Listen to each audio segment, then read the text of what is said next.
वंदे लोकतिलकं सत्ततवार्तविभूषणम् अमर्कृत्युत्सरणं प्रबुद्धं लोकजीवनं प्रणय प्रमत्त जगदीपनं वंदे जीवन जीवनम सत्पुरुषं वंदे पुरुषोत्तमं। परम दयाल मेरे परम आराध्य जगत जननी श्री श्री बड़ोमा, परम पूज्य पाद श्री श्री बड़दा, परम पूज्य पाद श्री श्री आचार्य देव एवं इष्ट गुरु पुरुषोत्तम के परिवार के सभी सदस्यों के श्री चरणों में मेरा शत सहस्र कोटि प्रणाम। उपस्थित आज के इस पावन बेले में हमारे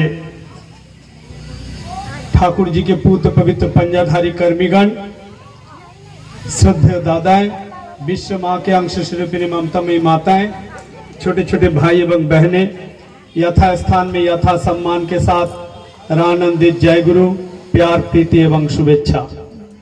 आप सभी विदित है, आज हम सभी इस महासमुंद जिले में, महासमुंद शहर में परम दयाल परम प्रेममय श्री श्री ठाकुर जी का 136वां जन्म महामहोत्सव के उपलक्ष्य में इस सत्संग का आयोजन है। उसी में हम सभी यहाँ इकट्ठा हुए हैं। माइक वगैरह भी लगाया गया है ताकि दूर दूर तक लोग सुन पाए, समझ पाए, जान पाए कि ठाकुर जी इस ब्रह्मांड के एक चिर विस्मय है और विस्मय से भरा हुआ है। जीवन बड़ा ही साधारण है, बहुत ही सिंपल है, लेकिन बहुत ही गॉर्जियस है और एक विस्मयकर है।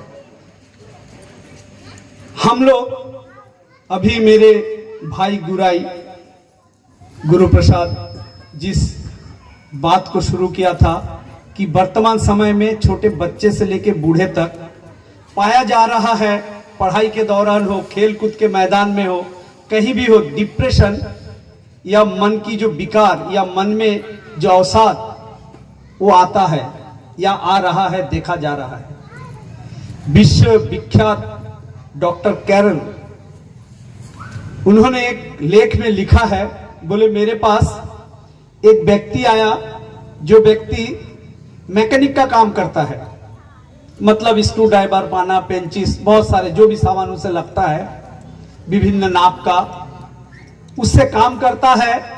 और काम के दौरान वो मेरे पास आया, बोले मैं एक काम कर रहा हूं, मुझे जो काम कर रहा हूं उस काम को करते करते लगा कि मुझे कुछ सामान की आवश्यकता है। मैं उठ के जाके उस सामान को लेकर आते तक मैं भूल गया कि मैं क्या कर रहा था, मुझे क्या करना है। फिर जो काम याद आया, जब उस काम को करते समय फिर जो मैं वहां पहुंचा था, वो क्या लेने के लिए पहुंचा वो भूल गया। तो बोले ऐसा हर क्षेत्र में, मेरे हर कार्य में, हर जगह परिवेश में मेरे साथ ऐसा होने लगा। घर में कुछ सामान लाने के लिए कहा, मैं निकला उसके लिए, लेकिन रास्ते में किसी व्यक्ति से मुलाकात हुआ, किसी बात पे चर्चा शुरू हुई, तो मैं वो भूल ही गया कि मुझे काहे के लिए मैं निकला था और क्या सामान लेके मुझे घर जाना है। तो बोले इस परिस्थिति में मैं समझ नहीं पा रहा था, तो उस व्यक्ति के पास गया, मतलब डॉक्टर के पास गया, डॉक्टर कैरल लिख रहे हैं। तो बोले उसको पहले तो सोचा कि क्या मेडिसिन दिया जाए, क्या किया जाए, कुछ उपचार दिए, कुछ उपचार किए, लेकिन उससे कुछ फल नहीं मिला। जो हमारे मेडिकल साइंस जैसा जैसा कहता है या जैसा जैसा पद्धति है, उस प्रकार से उसका निरीक्षण कर अवलोकन कर उसके सिम्टम्स को समझकर दवा दिया गया, लेकिन दवा का उतना असर नहीं हुआ। बोले मैं थोड़ा परेशान रहा इस पेशेंट को लेके। फिर मैं सोचने लगा कि क्या किया जाए। कुछ सोचते सोचते सोचते सोचते कुछ चीज ऐसा पढ़ा, हमारे भारतवर्ष के कुछ विधि विधान पढ़ने के बाद उन्हें सूझा कुछ कि कहा जाए, इसको क्या कहा जाए।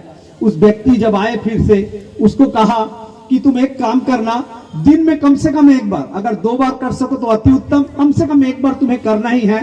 हाथ में जोर जोर से ताली बजाना है, उछल उछल कर कीर्तन करना है, चाहे कैरल गाओ चाहे कुछ भी गाओ, जैसे क्रिश्चियन लोग कैरल वगैरह गाते हैं। बोले लेकिन नाच नाच के तुमको गाना है और हाथ में ताली बजाकर गाना है। बोले ऐसा 15 दिन करके देखो, उसके बाद बताओ, आके मुझे बताओ क्या होता है।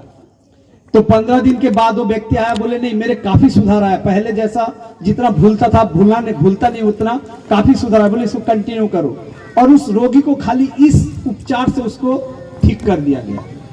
तो समझिए हमारे वेद पुराण जो कहते हैं उसमें वेद में स्पष्ट लिखा हुआ है कि भगवान और ईश्वर को पाने के लिए अगर 4 दिन तक रोया जाए तो प्राप्ति हो सकती है। अब कैसा रोए, दर्द से रोए, पीड़ा से रोए, कष्ट से रोए, कैसा रोना है?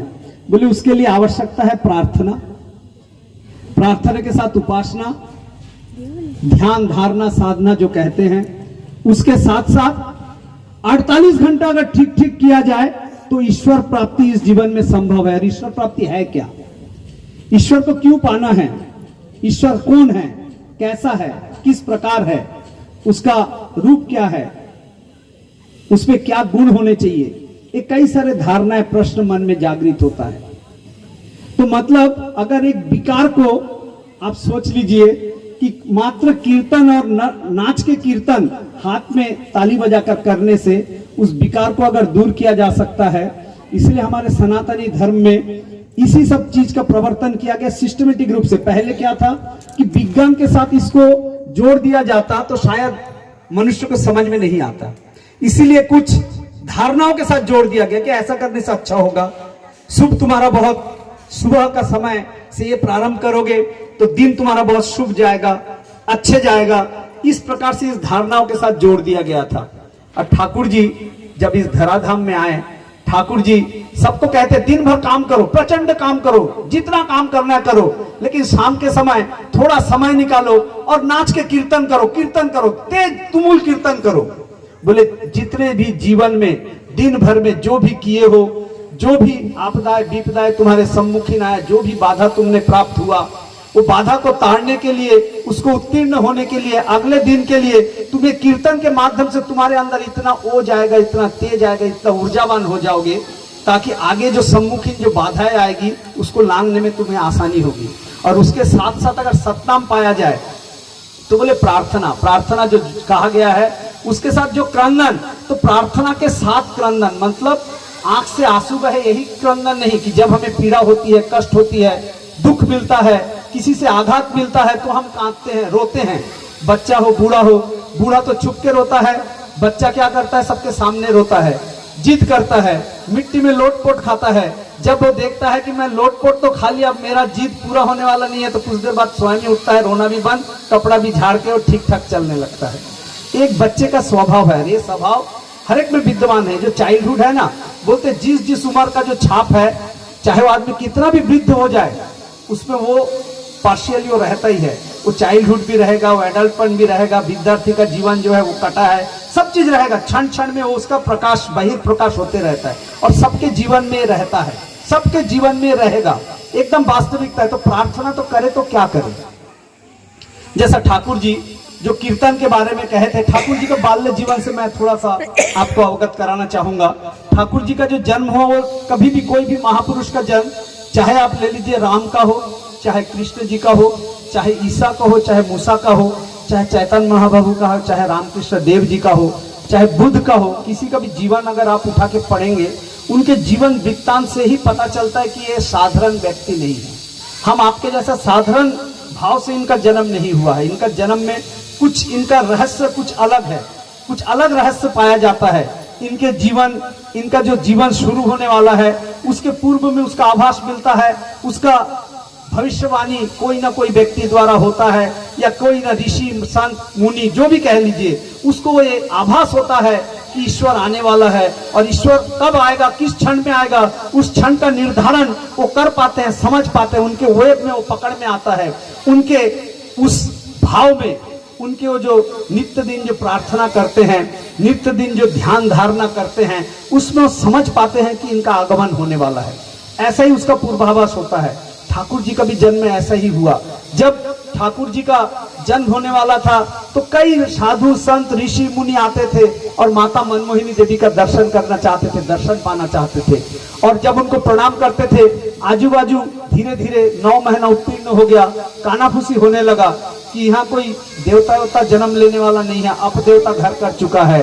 माता मनमोहिनी के कोक में अपदेवता भर कर चुका है, इसलिए कोई जन्म वनम नहीं हो रहा है। देखो 9वां महीना बीत गया, 10वां बीत रहा है, ऐसा करके होने लगा। जब माता मनमोहिनी देवी को दर्शन के लिए कहां कहां से साधु सन्यासी आते थे, तो उनके माता भयभीत हो गए, बोले नहीं आप दर्शन करने नहीं दिया जाएगा। क्यों? क्योंकि मेरे बच्ची का कल्याण हो रहा है। इतने बड़े बड़े संत आते हैं और उस छोटी सी बालिका को, उस बच्ची को प्रणाम करते हैं, इसके कारण उसका अमंगल हो रहा है, इस कारण से निकलने देना नहीं चाहते थे। तब ऋषि मुनि बड़ा अनुनय विनय के साथ बोलते थे, माता अब चिंतन मत करिए, इस ब्रह्मांड के स्वयं रचयिता आ रहे हैं, हम उस बालिका को प्रणाम नहीं कर रहे हैं, उनमें उनके गर्भ में जो संतान पल रहा है हम उनको प्रणाम करने के लिए आए हैं, इससे कोई अमंगल नहीं होगा। ठीक क्षण में उस बालक का जन्म होगा। और एक संत ने तो ऐसा भी कह दिया, इस घर में जो पुरुष है उस पुरुष का मृत्यु हो जाएगा, उसके बाद इस संतान का जन्म होगा, महापुरुष का जन्म होगा, देवता का जन्म होगा। तो उनके ठाकुर जी के जो मामा थे उनका नाम पुकारते थे घर में लोहा लोहा करके। कुछ दिन बाद उनका देहांत हुआ, उसके बाद 12वां महीने में जाके ठाकुर जी का जन्म हुआ। जन्म भी जब हुआ तब धाई माई सब सो रहे थे, अचेत थे, किसी को पता नहीं, ऑटोमेटिकली मतलब साधारण भाव से, किसी की आवश्यकता नहीं हुआ, ठाकुर जी का जन्म हो गया। जब जन्म हुआ उस समय बांग्लादेश में एक पद्धति था, जिनका अवस्था थोड़ा ठीक था, तो जो जहां बच्चा पैदा होता था उसका रूम को अलग से एक रूम बनाया जाता था, उसको परिष्कृत स्वच्छ, चारों तरफ से हवा वगैरह अच्छे से मिले, सूर्य का रोशनी घर के अंदर प्रवेश करे, इस प्रकार से ऐसे जगह पे, खुले जगह पे मकान बनाया जाता था। सिंपल सा साधारण सा मकान बनाया जाता था, वैसे ही मकान बनाया गया था। लेकिन दूर में पद्मा नदी के किनारे वो मकान बना था। दूर में पद्मा नदी में मछुआरे मछली पकड़ रहे थे। उनको प्रतीत हुआ सवेरे भोर के 7:05 में ठाकुर जी का जन्म हुआ। उनको लगा घर में आग लग गई, और ठाकुर जी का परिवार ब्राह्मण परिवार था, विप्र परिवार था, सब लोग उनको ठाकुर ठाकुर परिवार करके बुलाते थे गांव में। तो बोले ठाकुरबाड़ी में आग लग गया, ठाकुरबाड़ी में आग लग गया करके मछुआरे लोग बाल्टी भर के पानी लेके दौड़ के आए, आग बुझाना है। इतना ओज तेज निकल रहा था उस घर से, वो पटसन का ऊपर का छावनी था, उसके ऊपर से इतना ओज तेज निकल रहा था, दूर से लग रहा था उनको आग लग गई है। दौड़ के आए आग लेकर, आग बुझाने, पानी लेकर। आके देखते नहीं एक बच्चा जन्म लिया है और वो खिलखिलाकर हंसता है। तो आग का छटा, जैसा आग जब धमकता है कुछ देर देखेंगे बहुत तेज जलता है, फिर थोड़ा धीमा होता है, फिर तेज हो जाता है, वैसा दूर से प्रतीत हो रहा था। जैसा बच्चा हंसता था खिलखिला के, वो रोशनी तेज हो जाती थी एकदम। तो उनको लगा था आग जल रहा है। धीरे आग जलता है, फिर थोड़ा धीमा होता है, फिर तेज हो जाता है, ऐसा उन्हें प्रतीत हो रहा था। ऐसा धीरे धीरे वो बढ़ने लगे, बढ़ने लगे। बचपन में भी कई सारे लीलाएं उनका चलता रहा। जब एकदम छोटा सा था, अदबुली बोली उनका फूट रहा था, उस समय माँ बाजू में एक घर में एक बच्चा हुआ, तो बोले चल अनुकूल जाके देख कर आते हैं उस बच्चे को। तब उस छोटे से बालक ने स्वतः ही कह डाला कि माँ उस बच्चे को देखकर क्या होगा, मोह ही जन्मेगा और उसके साथ साथ पीड़ा होगी, 18 दिन तो जिएगा। ऐसा जैसे ही कहा, माँ ने उनको बहुत डांट लगाया, फटकार लगाया। कुछ भी बोलता है, बड़बोला टाइप का कुछ भी बोल देता है, हाँ बूढ़ा टाइप का कुछ भी बोल देता है। बोले माँ मैं सच कह रहा हूँ, 18 दिन ही जिएगा। अनुकूल गए नहीं, माता मनमोहिनी देवी फिर भी गए। बोले कुछ भी बोलते रहता है, लोगों के सामने कुछ भी बक देता है। ऐसा कहकर थोड़ा सा भर्त्सना किए उसका और खुद ही चले गए देखने। ठीक 18वां के दिन वो बच्चा मर गया। ऐसा असंख्य घटनाएं, छोटी छोटी असंख्य घटनाएं। कहने का तात्पर्य यह है कि ये सब घटनाओं से कहकर ऐसा नहीं कहना चाहते कि ठाकुर जी ईश्वर है, भगवान है, नर रूप पे नारायण है, वो आपको मानने के ऊपर है। क्या मानते हैं, क्या समझ जब तक नहीं पाएंगे, किसी के बोलने से कोई फर्क नहीं पड़ता। चाहे गंगा के पानी को आप गंगा का पानी भी मान सकते हैं, साधारण पानी भी मान सकते हो, आपके आस्था के ऊपर है। लेकिन उसका वैज्ञानिक परीक्षण अगर करना चाहेंगे तो किया जा सकता है। कैसा? गंगा का जल एक बोतल में भर के ले आइए, चाहे कितना भी गंगा का गंदा पानी हो, आप लाके देखिए, घर में लाके छोड़ दीजिए, और एक साधारण स्वच्छ पानी एकदम, जहां आपको लगता है फिल्टर का पानी हो जो भी है, उस पानी को इकट्ठा कर आप एक बोतल में दोनों को भर के आजू बाजू रख दीजिए। महीना 2 महीना बाद देखिए गंगा का जल धीरे धीरे निर्मल हो जाएगा, स्वच्छ हो जाएगा। जितना भी गंदा है, कचरा अगर होगा भी तो नीचे बैठ जाता है, धीरे धीरे एकदम साफ पानी दिखता है, एकदम निर्मल परिष्कृत पानी। लेकिन जो पानी आपने फिल्टर से इकट्ठा किया है, एक्वागार्ड से इकट्ठा किया है, वो पानी धीरे धीरे देखेंगे कैसे उसका कलर परिवर्तन हो गया, फेड हो गया। इसका साइंटिफिक मतलब एट ए ग्लांस अगर आप दृश्य करते हैं तो ये वास्तविक परिवर्तन आप दोनों में पाएंगे। तो तब आप समझ पाएंगे कि गंगा के जल में कुछ तो है। जो इतना गंदा पानी लाया था एकदम निर्मल स्वच्छ हो गया, और जो स्वच्छ पानी रखा था वो धीरे धीरे मटमैल हो गया। ये वास्तविकता है। तो मतलब ये परीक्षण की विधि है। तो आपको ही परीक्षण करना पड़ेगा अपने शरीर से, अपने मन से, अपने नजर से, अपने विद्या से, अपने बुद्धि से, अपने तेज से आपको ही परीक्षण करना पड़ेगा कि ठाकुर जी कौन है, क्या है, कैसे हैं और कैसा संभव है। कैसा संभव है? तैरना अगर सीखना है तो पानी में कूदना ही पड़ेगा। डरने से या किनारे बैठ के कितना भी ट्रेनिंग लिया जाए, आज तक किसी ने तैरना ना सीखा है ना सीख पाएगा। पानी में उतरना ही पड़ेगा, और उतर के कभी वो डूबेगा, कभी पेट में पानी जाएगा, कभी नाक में पानी जाएगा, कभी कान में पानी जाएगा।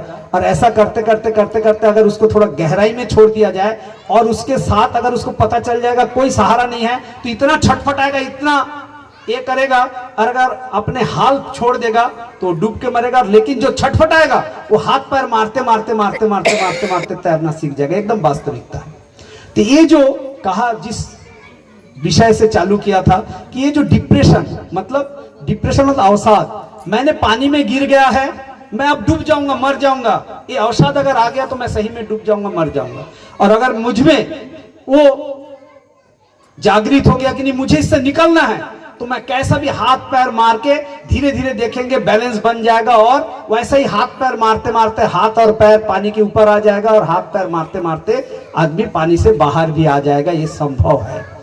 ऐसा बहुत लोगों ने जो तैरना नहीं सीखा है, ऐसा करके बहुत लोगों ने बाहर आया है, पानी में फेंका गया है, और देखा गया है जिसमें ये क्षमता है उनमें ये दृढ़पन है, दृढ़ता है कि मुझे निकलना है, तो निकल आते हैं। और जो छोड़ देते हैं अपने आप को उस हाल में, तो धीरे धीरे धीरे धीरे पानी में समा जाते हैं, यहाँ पानी में डूबने लगते हैं। यही वास्तविकता, जीवन में यही फलसफा पे चलता है, यही फलसफा पे चलता है। कोई साधु आएगा, संत आएगा, कोई भगवान आएगा, ईश्वर आएगा, मेरे जीवन में ऐसा कुछ कर देगा, मेरा दुख दर्द कष्ट सब नाश कर देगा।